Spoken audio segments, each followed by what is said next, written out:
xët bu njëkk méngoog alxames ñaar fukki fan ak juróom-benn ci weeru septembre di bés bi nga xamante ne aussi on se recommémore la date donc du 26 septembre tombe ak li nga xamante ne mooy bateau le Joola on se rappelle alors li ni mel daal dinay def boobu ak léegi lu tolloog ñaar fukki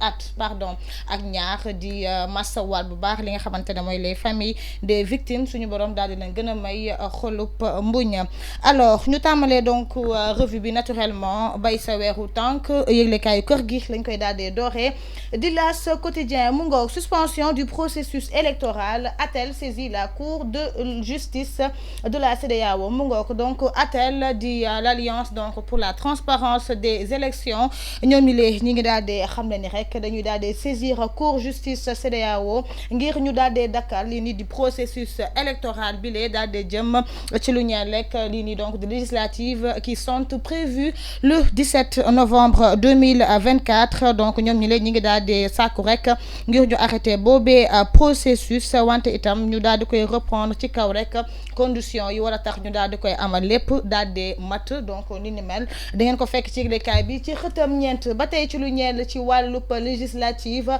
yu 17 novembre 2024 waa PDS ak waa APR ñoom ñi leen daal dinañu booloo rek ci seen bannière bi lee di takku wàllu Sénégal moom la ñu daal di teg rek ngir daal di am majorité foofee ca l'hémicycle daal di ëppale rek ñi nga xamante ne ñooy waa PASTEF donc ci xëtu juróomu yëglekaay itam di ngeen ko ci daal di fekk ci L'As yëglekaay itam daal dinañu àddu ba tey ci lu ñeel législative yooyee ki nga xamante ne mooy jëriñ bi ñu dénk wàllub njàngale bile donc di Moustapha Guirassy donc moom mi ngi bénir la liste de PASTEF tout naturellement parce que moom mi de moo nekkoon directeur en tout cas de campagne de la coalition Diomaye Président ci élection yi dañu daal di weesu donc moom mi ngi wane bu baax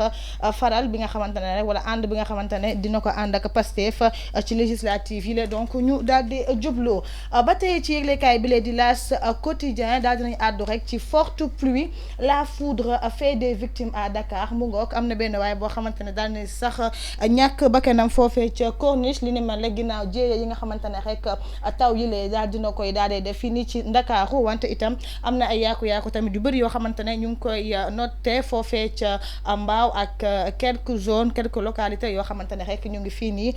ci Ndakaaru ñu ndax keppe yëglekaay bi ak xëttam ñett daal dina ñëw ci levée du corps bu Amadou Mahtar Mbow donc le professeur Amadou Mahtar Mbow démb li ñu ko doon daal di jébbal boromam levée du corps bi ñu amoon na ko foofee ca mosquée omarienne alors concert d'hommage d'un immortel ku nekk rek mi ngi koy rendre hommage ci ki nga xamante ne rek daal dina génn àdduna nag barki démb à l'âge de 103 ans di téeméeri at ak ñett ku nekk rek lépp lu baax loo xamante ne daa nga di nga koy xamal kii nii donc nekk le premier africain dirigé loolee donc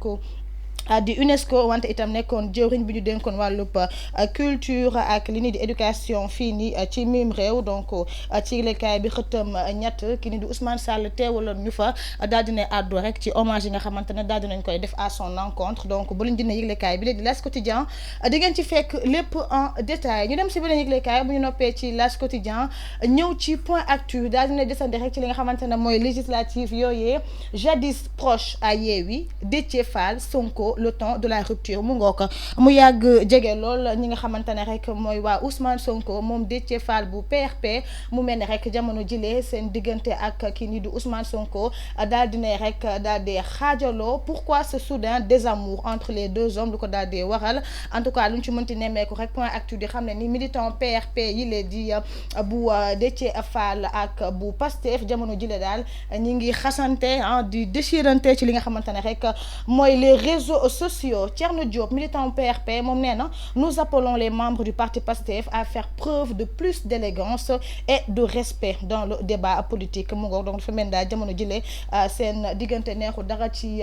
Déthié Fall ak Sonko te nga xamante ne rek ñoo yàggoon bokk ci seen coalition boobee di Yewwi Askan Wi a-t-elle saisi la Cour suprême et le Conseil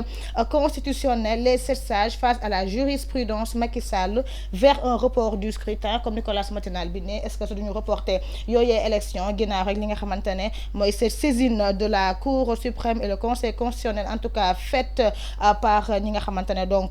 mooy waa ATE di ngeen ko fekk ci yëglekaay bi lee Mame Boye Diao acte son ralliement en Sonko moom Mame Boye Diao moom en tout cas dina jàppale kii nii di Ousmane Sonko ci li nga xamante ne rek mooy législative yile Diomaye veut un nouvel ordre mondial réforme de l'ONU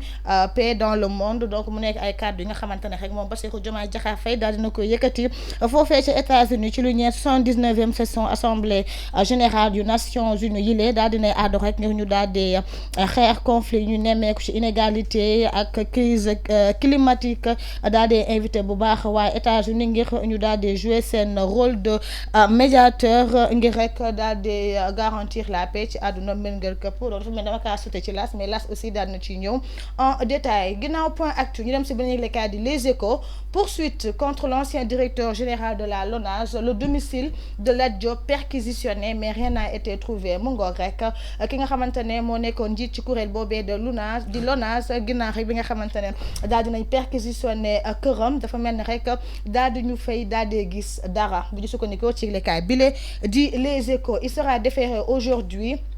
devant le parquet financier. Ses avocats dénoncent une détention arbitraire donc avocats yi moom jàpp ni nañ jamono jilee teg loxo bi ñu ko daal dee teg loxo méngoowul ak yoon donc ci Les Échos di ngeen ko fekk ci xëtam bu njëkk contentieux douanier portant sur des centaines de milliards Khadim Ba arrêté Kudus Band cité dans l'affaire donc bu mel ni keneen koo xamante ne rek daal nañ koy teg loxo ci lu ñeel wàllub contentieux douanier ci ay milliards yi nga xamante ne rek daal dinañ koy toppee wante Kudus Bank aussi daal dinañ koy tudd ci boobee affaire Libération ñëw ci la Société Générale Sénégal di ex-SGBS siphonné de l'intérieur bànqaas bi di SGBS itam ñu ngi koy daal di caytu luñ ci daal di gis mooy lu tolloog 1,911 milliards de francs CFA la ñu daal di sàcc écroué par le doyen des juges l'expert de la banque ne reconnaît que 413,021 millions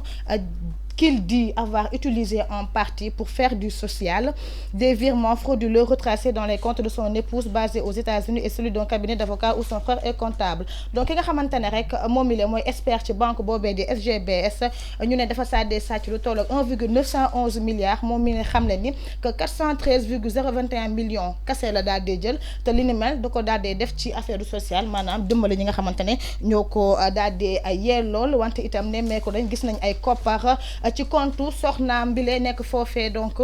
ca États-Unis ak ki nga xamante ne rek dafa nekk ci cabinet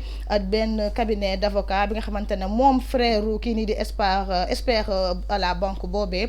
comptable la fa donc mu nekk lu doy waar loo xamante ne daal ñu ngi koy fekk ci Société Générale Sénégal daal di entrer ci réduction des comptes bi nga xamante ne rek nguur gu bees gi daal dina koy tàmbali.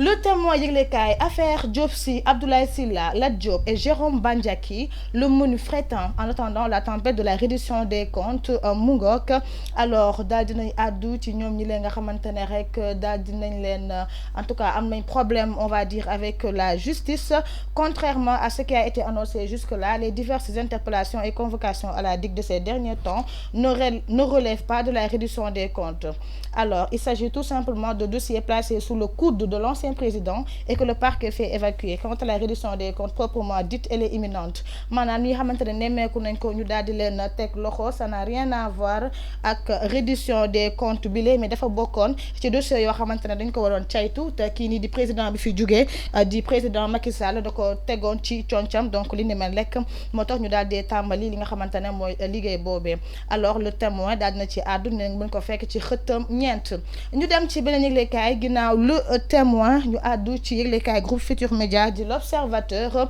les détails des ruines donc l'Observateur daal dina àddu rek ci ruine yi nga xamante ne pays en état de ruine comme ni ko Ousmane Sonko waxoon daal dinay àddu rek en tout cas en détail ci yan ruine la ñuy daal dee wax alors bu ñu sukkandikoo ci yëglekaay groupe Futurs Médias bile lu toll ak 161 milliards de francs CFA la ñu daal dee ñàkk chaque année ci lu ñeel li nga xamante ne mooy wàllu fraude et l'évasion fiscale maanaam wàllu njuuj njaaj ci lu ñeel rek wàllu lii ni donc di fisc yi nga xamante ne nguur gu bees gi daal dina koy tàmbali l'Observateur di xam le ni rek daal dina nemmeeku itam ñi nga xamante ne mooy les pauvres maanaam ñi nga xamante ne seen loxo jotul seen diggu ginnaaw lii di ndóol gi daal dina yokk ci lu ëpp 200 000 individus ci at bile wala boog chaque année bu ñu sukkandikoo ci l'observateur déficit budgétaire chronique et décélération du PIB non agricole donc yi bokk na ci ay détails yi nga xamante ne rek ça entre ci ruine yi nga xamante ne moom PM daal dina koy annoncé ñëw nañ am nañ yu bees loo xamante ne rek nemmeeku nañ ko ci affaire Lat Diop ak ci lu ñeel reddition des comptes bile les derniers développements di ngeen ko ci daal di fekk donc en détail kii ngi nga xamante ne mooy Mouhamed Dieng jamono jile ba tey ñu ngi koy daal di xaarandi ancien DG bile ñu ngi koy annoncé donc tey jile ca dikk ngir tamit daal di koy déglu Birahim Seck moom nee na la trajectoire prise par l'initiative des réductions des comptes n'est pas bonne donc Birahim Seck bu li nga xamante ne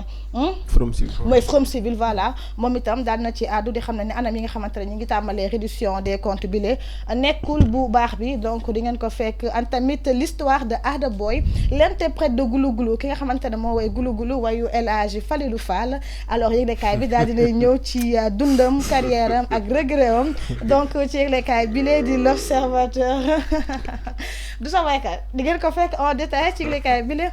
di l'observateur alors Fatou ñu dem ci beneen yëglekaay ginnaaw l'observateur ñëw ci tribune bu groupe des médias mu ngoor da nga ci fekkaat Birahim Seck la trajectoire prise par l'initiative de reddition des comptes n'est pas la bonne mu ngoor la partialité neutralise la reddition des comptes la justice a besoin de temps pour faire son travail et le faire bien surtout en matière de criminalité économique et financière donc moom Birahim Seck Forum Civil jàppale rek anam bi nga xamante ne moom lañu defee reddition des comptes bi nekkul bu baax bi Boy Diao vote Pastef wax nañ ko tout à l'heure Ousmane Sonko tient son premier transhumant donc Ousmane Sonko am na transhumant moom bu njëkk bi lee ban apport le parti Pastef bi la nar a am ci apport ki nga xamante ne rek mooy Mame Boye Diao nga xamante ne rek dafa perdre son propre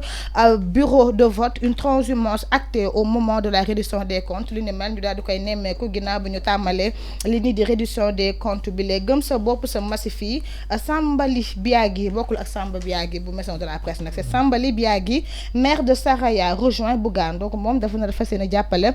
ki nga xamante ne mooy Bougane alors la coalition tient au respect de la parole donnée di ngeen ko fekk ci yëglekaay bi di tribune ñu dem ci beneen yëglekaay ginnaaw tribune di en relief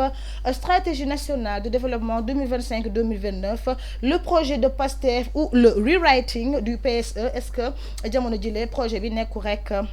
dañoo bindaat maanaam la réécriture du plan Sénégal émergent yëglekaay bi la di en relief moo ko wax wante itam ñëw nañ ci maire Guédiawaye bi la di Ahmed Aïdara entre espoir déçu et défi à avenir que faut-il attendre du maire Ahmed Aïdara c'est une question la ñuy xaarandi ci maire Guédiawaye bi la di Ahmed Aïdara alors ñu dem ci beneen yëglekaay ginnaaw en relief di Walf Quotidien donc daal dinay àddu rek ci conférence de presse bi nga xamante ne Elimane Diori ñi dina ko amal tey jile nga xamante ne aussi day daal di coïncider ak commémoration naufrage 2002 bu bateau le Joola risque d'éclipse du Joola est-ce que en tout cas cette rencontre du éclipser cette commémoration donc du bateau le Joola nga xamante ne jéeye boobee mi ngi amoon ci atub 2002 ay téeméeri nit daal di ci ñàkk seen bakken alors ñu ndax keppee ak record daal dinay àddu rek ci CAN 2025 troisième et quatrième journée les Lions face au Malawi les 11 et 15 octobre dañu la daal di jouer tournoi UFOA AU20 Sénégal Guinée 2-0 donc Sénégal moo gagné l'équipe guinéenne par 2 buts donc à 0 les Lionceaux assomment le Chili finale bi dimanche lay am contre la Sierra Leone ticket qualificatif pour la CAN 2024 alors on termine avec le dernier journal du Le Dakarois Sport tête à tête entre Diomaye et Infantino le développement du football du Sénégal et en Afrique au menu maanaam suqali li nga xamante ne rek mooy football fii nii ci Sénégal ak ci Afrique saoudienne bokk na ci li nga xamante ne rek daal dinañ koy daal di waxtaanee deuxième édition du Women's Mentorship Programme la sénégalaise Aïcha Diop ambassadrice de l'Afrique donc moom mi la moom mooy ambassadrice de l'Afrique ci lu ñeel lekk deuxième édition Women's Mentorship Programme sénégalaise bi la di Aïcha Diop moo ci ambassadrice bi la mu ngoog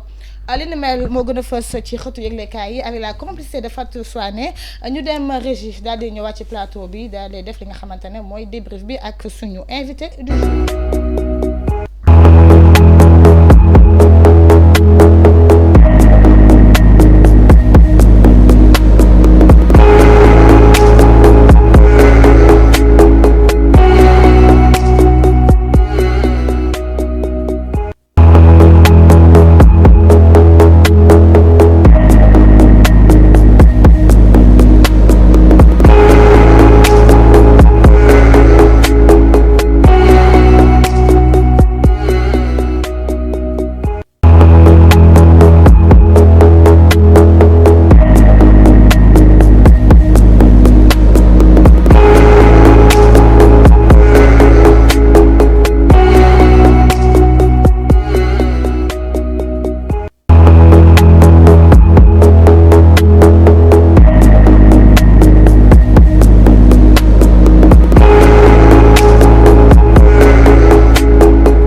Souane qui est au niveau de la régie alors ginnaaw bi ñu noppee ci li nga xamante ne mooy xëtu yëglekaay yi daw leen ci seen ay kiosque pour vous procurer vos journaux alors bokk na ci li nga xamante ne moo gën a fës jamono jile te laas sax daal dina koy bind ci xëtam bu njëkk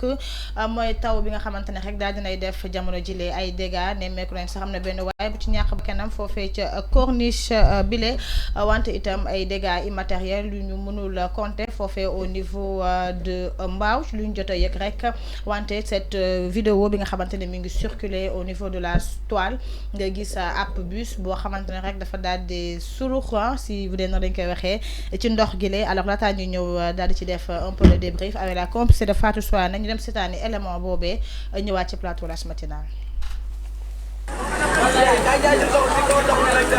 ñu ngi fi de ba léegi. yow jëlee sa muus mi.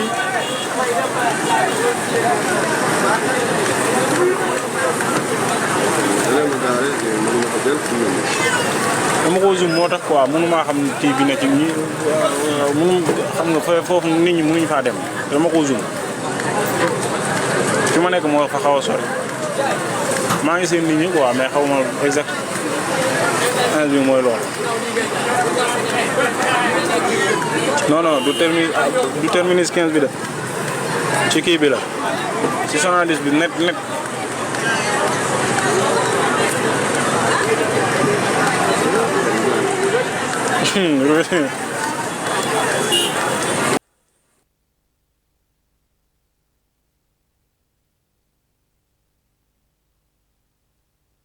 si donc Fatou Souane mu ngoog donc mu mel ne ndox bi tàmbali na li nga xamante ne mooy dégâts bile alors je rappelle notre invité du jour di monsieur Cheikh Oumar Ndao moom mi lay nekk njiit ci mouvement bile di jëfal sa réew les rénovateurs alors ay fan a ngi nii ci ginnaaw ñu gis ki nga xamante ne rek mooy jëwriñ bu ñu dénk wàllub assainissement ak hydraulique di Cheikh Tidiane Dièye demoon foofee ca Touba ginnaaw li nga xamante ne rek mooy mën bi ñu fa daal dee nemmeeku doon xam ne ni nawet bi du suñu nawet alors ak li nga xamante ne jàdd na xew fii nii ci Ndakaaru nga yaakaar ne vraiment que dinañ ut en tout cas des solutions yoo xamante ne rek nañ mën éradiquer ce phénomène des inondations ici au Sénégal. Une fois de plus merci beaucoup ci invitation bi. di njëkkee rek di jaal ñëpp ñi nga xam ne ñàkkoon nañ seen ay mbokk. ci batalo Joola. ñu koy fàttaliku mu nekkoon le 26 septembre 2002. tey muy le 26 septembre 2024. donc soo xoolee baax